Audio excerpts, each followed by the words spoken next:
All right, apologies. I had no glasses, no sight, no words. All right.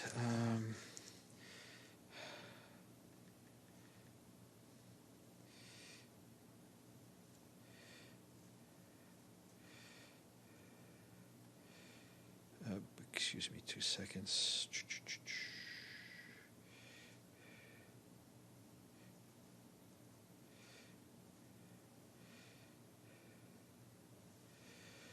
All right. Where should we start? Let's start at the beginning. The Secretary General this morning spoke at a high-level event on the ACT Accelerator, which seeks to speed up efforts to end the COVID-19 pandemic by supporting the development and equitable distribution of the diagnostics, vaccines, and treatments the world needs. Today's meeting was also co-hosted by the World Health Organization, the governments of the United Kingdom, and South Africa, as well as the World Health Organization. The Secretary General said the ACT Accelerator and its COVAX Facility are prime examples of multilateralism in action for the global public good. He stressed that it is in every country's national and economic self-interest to work together to massively expand to access to tests and treatments and to support the vaccines as a global public good. We've shared his full remarks with you, and we're also adding up all the pledges and the monies that was promised today. And we'll have that with you hopefully very shortly. But I can tell you that the Secretary General is very pleased with the outcome of today's meeting. He also addressed a bit later on the Biodiversity Summit in the General Assembly Hall, where he said that we need to rebuild our relationship with nature. Mr. Guterres said that 10 years ago we secured commitments that should have protected our planet, and we have largely failed to implement them. He said that deforestation, climate change, and the conversion of wilderness for human food production are destroying Earth's web of life, but we need this web so we and future generations may thrive.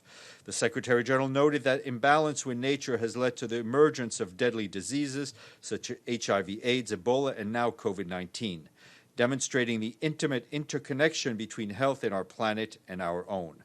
The Secretary General said that much greater ambition is needed to meet the global biodiversity targets and stressed that degradation of nature is not purely an environmental issue. It spans economic, health, social justice, and human rights, adding that neglecting our precious resources can make geopolitical tensions and conflicts worse. He called on countries to prioritize finding nature-based solutions as we recover from the pandemic, investing in nature, and securing policies and targets that protect our biodiversity and leave no one behind. Okay, some updates. Thank you. And in a statement we issued yesterday, the Secretary General expressed his deep and personal sadness at the passing of His Highness Sheikh Sabah Ahmad Al-Jaber Al-Sabah, the Emir of Kuwait. His Highness was a distinguished statesman and an outstanding humanitarian who contributed to building bridges of understandings in the Gulf region and beyond. In doing so, Sheikh Sabah Al-Ahmed earned the international recognition for his wisdom, generosity, and achievements in state building and preventive diplomacy. In both the statements and his remarks to you and at yesterday's press event, the Secretary General extended his heartfelt condolences to the family of the Emir and the government and people of Kuwait. And today you will have noticed the UN flag in the traffic circle is at half-mast, and that is in honor of the late Emir. And the UN support mission in Libya, UNSMIL, said that delegations representing the government of national accord and the Libyan Arab Armed Forces and comprising of police, military officers have concluded 2 days of security and military talks. Those talks were facilitated by the UN support mission in Libya and held in Egypt, in Hurghada. The mission says the discussions were marked by a spirit of responsibility, transparency, and mutual trust. They addressed a number of pressing security and military issues, including confidence-building measures, security arrangements, and tasks and responsibilities of the Petroleum Facilities Guard. The mission welcomes the outcomes reached during the discussion. UNSMIL hopes that this positive development will contribute to paving the way towards a final and lasting ceasefire agreement.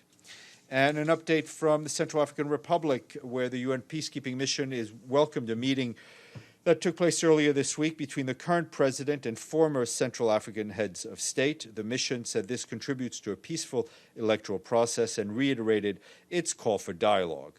The special representative of the Secretary General, Moncur Njai, will also continue to meet all concerned with the framework of his mandate of good offices. Today, the peacekeeping mission and the International Criminal Court also announced that they will consolidate their partnership as part of an existing agreement between the two entities, which also includes strengthening the fight against impunity as well as assistance to victims in the country.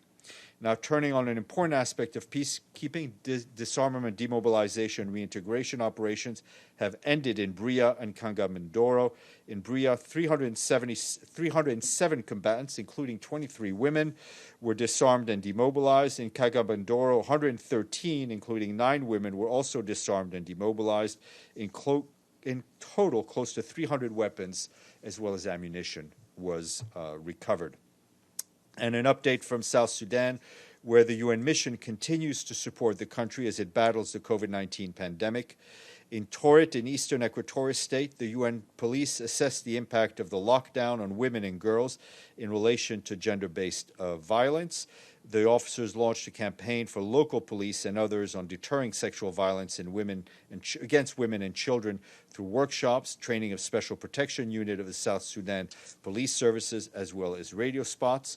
And in Wau, in Western Bar Al Ghazal, the UN mission supplied local school where some children are internally displaced with textbooks and teaching material. And turning to Kenya, where the pandemic is impacting lives and livelihoods against the backdrop of floods, locust invasion, and drought, the UN team there, led by the resident coordinator, Siddharth Chatterjee, deployed $45 million from its regular development framework budget, jointly agreed with the government.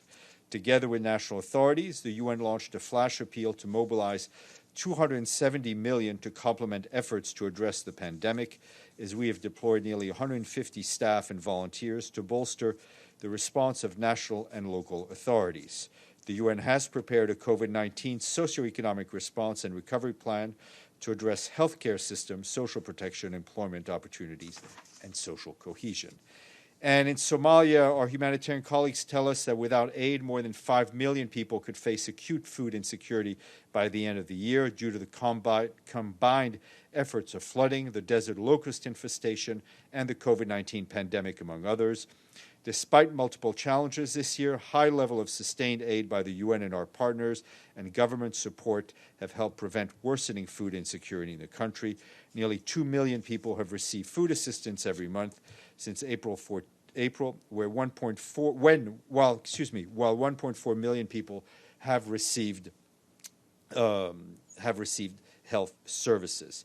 And the humanitarian response plan for Somalia, which seeks just over $1 billion to help 3 million people, is currently just over half funded. Additional resources are urgently required to prevent food security from deteriorating in Somalia. Sorry, a couple more notes since we had no briefing yesterday. We're a little heavy today. The Undersecretary General for Operational Support, Atul Khare, and the head of the European Union delegation to the UN, Ambassador Olaf Skog, yesterday signed an agreement to enhance cooperation and strengthen the collective response in peace operations and crisis management. The aim is to maximize the impact on the ground by strengthening interoperability for the planning and execution of operational support. The agreement reflects mutual commitments from the UN and the EU to multilateralism by reaffirming that partnership are essential to address the growing scale and complexity of challenges in international peace and security. I think somebody's trying to tell me something because it keeps beeping. Anyway. I hate it when people bring phones to the briefing. And to add a quick note about an upcoming visit, tomorrow Mohamed M. Chambas, the head of the UN Office for West Africa and the Sahel, will join representatives of the Economic Community of West African States, ECOWAS, and the African Union on a joint high-level visit to Conakry in Guinea. This is an important opportunity for the three organizations to renew their support for the holding of peaceful, inclusive, and transparent presidential elections scheduled during October 18th. And tomorrow at 1 p.m., Vasily Nebenzia, the permanent representative of the Russian Federation and president of the Security Council for the month of October, will be here in this room to brief you on the Council's program of work. It will be both hybrid, it'll be hybrid, in person and on WebEx. And today is the International Tarjama Day, which means... Exactly, International Day of Translation, which is meant as an opportunity to pay tribute to the work of language professionals. They play an important role in bringing nations together, facilitating dialogue, understanding, and cooperation, contributing to development and strengthening world peace and security. I think I will stop there just to, well, I'll go over the some of the results of the COVID meeting in a second, but I see James is impatient. Go ahead. Okay, you have talked about the military talks that took place on Libya. I just think it would be a good idea for you to update us on the overall diplomacy with regard to Libya. As I understand it, there is the high-level UNGA-related meeting taking place early next week. Can you tell us what the aim is of that meeting? France apparently has offered some sort of meeting. Can you tell me what the UN's view is on that? There is, I believe, a date being set, maybe not in stone, but October the 15th for the Geneva meeting of the various parties. How likely is that able to go ahead? And can you update us on if you're going to have that high-level, proper peace talks between the two sides, on the latest with regard to UNSMIL's new special envoy?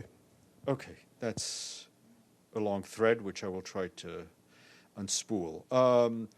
No news to announce on a new special envoy as required by the Security Council. Those discussions are going on, and that search is ongoing. The talks that we are seeing in Egypt are really part of a push to restart the 5+5 talks. We hope that these talks, which are taking place in a positive atmosphere, will lead then to the 5+5 military talks. So I think we're trying to take things one step at a time.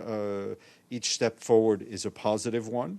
The conference, the meeting on the 5th, will be part of our efforts to ensure that the commitments made in Berlin are met. It will be co-hosted by the United Nations, by the Secretary General, as well as the government of Germany. As is often the case, it'll be an opportunity, obviously, to take stock of the situation, the progress that's being made, encourage further progress, and also push for the implementation of the conclusions of the Berlin Conference. There will be foreign ministers of member states, representatives of key regional and sub-regional organizations that also participated in the Berlin talks, and obviously neighboring countries. And the talks in Geneva?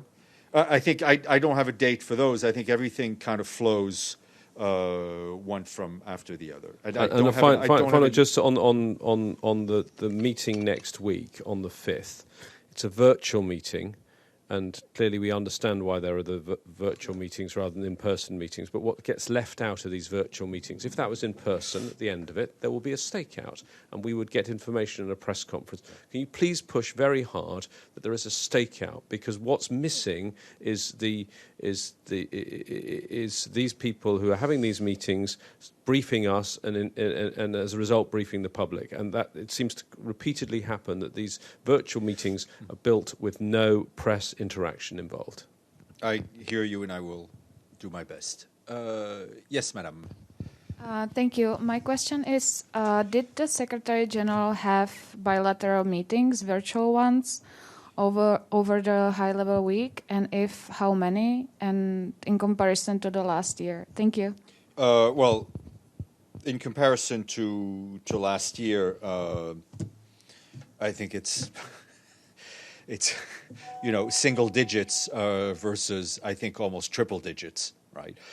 He had a number of bilateral meetings, one with President Xi. He had with the president of Azerbaijan, the prime minister of Armenia, the prime minister of Italy, if I'm not mistaken, and there were a few others. I can get you the full list, but it was... it was a small number, and I think, as James rightly points out, there's a whole human element that's missing from this virtual General Assembly. I think it was important for us to go ahead with it and do it in this hybrid format, but I think we all miss the human touch, so to speak. Okay, let's go to Toby. Hi, Steph. Thanks very much. Malaysia is going to ratify the Treaty for the Prohibition of Nuclear Weapons today. What is the SG's message to member states who have signed this treaty and others who are considering it? How does he feel this treaty fits into disarmament today? Sorry, I didn't hear the first. I just heard Malaysia. What was the treaty? The TPNW, the Treaty for the Prohibition of Nuclear Weapons, it's facilitated by ICANN. Okay, let me look into it because I'm not. Yes, sorry. Thank you, James. Well, listen, let me get more. Obviously, any step towards multilateral cooperation that would lead to prohibition of nuclear weapons and testing of nuclear weapons would be welcome. But I need to get a few more details. I just want. Go ahead. I'm not asking specifically for a comment on Malaysia. I'm just wondering more about how does the Secretary General feel this treaty? Does he think it's important today, and if so, why? Toby, as I'm clearly unprepared for this question, so I will get back to you in a way that's better and more prepared. Before we go to Abdelhamid, I just wanted to update you on some of the results of the COVID meeting this morning, and a press release will be going out very shortly. But just to give you some highlights, nearly $1 billion in new financing has been committed to the initiative, which is really the most comprehensive multilateral end-to-end solution for the pandemic. The UK came in with $732 million for COVAX pillar to the Access to COVID tool, the ACT Accelerator, of which up to $641 million is to support low and middle income countries. There is also Canada with $332 million for COVAX pillar of the ACT Accelerator, of which 166 is to support low and middle income country, 166 million. Germany with about $117 million for the COVAX pillar of the ACT Accelerator, all of which is to support low and middle income countries. Sweden, $10 million for the COVAX pillar, all for low and middle income countries. World Bank, $12 billion to support developing countries to purchase COVID-19 vaccines as soon as they are available, to be ratified by their shareholders. And a coalition of 16 pharmaceutical companies and the Bill and Melinda Gates Foundation signed an agreement to cooperate on vaccine manufacturing and scale-up production. Okay, the press release is being reviewed, but those were the headlines, and we'll have more for you shortly. Abdelhamid. Thank you, Stefan. You briefed us a few days ago about the phone call between the Secretary General and the Prime Minister of Armenia, but I don't recall that you briefed us about his phone call with President Aliyev of Azerbaijan. That is one thing, if you can update us on that. And the second, does UN recognize the fact that this area has been occupied by Armenia, and there are a number of UN resolutions calling on Armenia to withdraw from the land it occupied in 1993? There are 4 resolutions. Does the UN recognize that? This occupation could be overlooked with the passage of time. Look, the UN resolutions stand, and they're obviously, I think in 1993, the Security Council adopted 4 resolutions related to Nagorno-Karabakh. Regrettably, since then, we're continuing to witness suffering and obstacles to development and peace to the region. And I think the current events constitute a risk for going back. I did brief you on both phone calls. What was clear is that the exact same messages were delivered to the president of Azerbaijan as well as the prime minister of Armenia. I think in the recent calls that he had, the message that he delivered to them remains very valid to this day. We're continuing to see the fighting, which is of great concern to him. And the message is easy. Stop the fighting, de-escalate tensions, return to meaningful negotiations without delay and without preconditions under the auspices of the OSCE Minsk group co-chairs.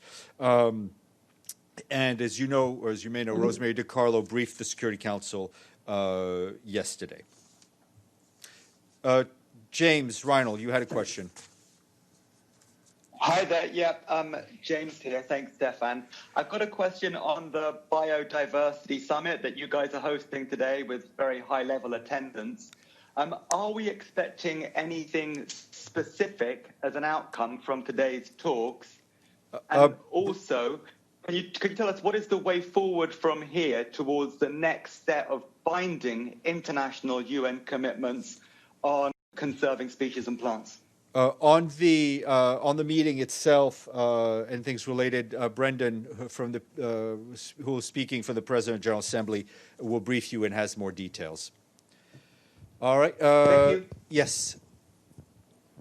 Thank you, Stefan. Ray Bouchafara from Sky News Arabia. You just talk about the COVAX, and my first question regarding that. While the UK has committed to raise its contribution to the World Health Organization by 30%, the US, unfortunately withdraw from this organization. My question is, did the UN outreach to the actual administration to convince them backing down from this decision? No? I think that's a question you have to ask the World Health Organization, whether or not, what kind of contacts they're having with the United States government. We clearly welcome the extra commitments made by the United Kingdom to the World Health Organization, which is a critical, if not central, part of the UN system's effort against the virus. Okay, thank you. The second question. Today, the Armenian foreign minister said in an interview in Sky News Arabia that Turkey is sending mercenaries and terrorists to Azerbaijan and doing the same in the Mediterranean. That's his statement, official statement. We have no way of confirming, denying, or we have no people on the ground, so it's not information we can comment on. What's important for us is that international cooperation, that all member states work together to achieve immediate cessation of hostilities and a return to the established negotiation process under the OSCE Minsk agreements. Thank you. Yeah, James. I have a few questions now on COVID arrangements here at headquarters. Mm-hmm. So first, my understanding is on the return of the Russian, the Russian presidency is going to mark the return of the council to the Security Council chamber from next month. What arrangements will be made by the Secretariat in the chamber for COVID? That's number one. Number two, could you give us a sort of update on how many staff are coming in Sure. to the UN? Are we at any point going to go to another phase? Rather self-interested question. As you get more staff back here, is there any plan for any provision for any catering arrangements of any sort, particularly coffee, in this building? And then sort of going against that, as you know, cases in New York seem to be possibly about beginning maybe to rise, although it's not very clear yet. How concerned is the UN about that, and how will it review things going forward if there is a rise of cases in the host country and the host state? Sure. We're obviously watching very closely the caseloads in New York City. Our medical colleagues are in touch regularly with the health authorities here. The Secretary General from the beginning has wanting this to be very cautious, and he will continue to take a cautious approach. You know, obviously, in terms of people returning, staff returning to work, the situation with public schools, with transport, has an impact on that. Everyone has their own challenges. What we have asked is for all staff to return to the duty station. So all New York-based staff are allowed to work from home, but are meant to work from home from the general New York area. In terms of numbers, just to give you an idea, the screening numbers we had yesterday was about 1,400. So, you know, I mean, I think during most of the lockdown, we were at about 300 daily. So there's a rise. A lot of it yesterday was still the GA, so we'll get the numbers tomorrow. There are a few more people in the building. The Deputy Secretary General and the Secretary General here just about every day. But we are still taking it very slowly and extremely cautiously. On the coffee, I feel your pain. I share your pain, and I will. I'll talk to our colleagues, and maybe something could be arranged, even if it's bringing a coffee cart into the traffic circle. The Russian Security Council. I have to see what exact physical arrangements are being made. Okay, I don't think there are any more questions, none in the chat. I don't see anybody raising their hands or screaming for more, so I will leave you in the capable hands of Mr. Varma. Thank you.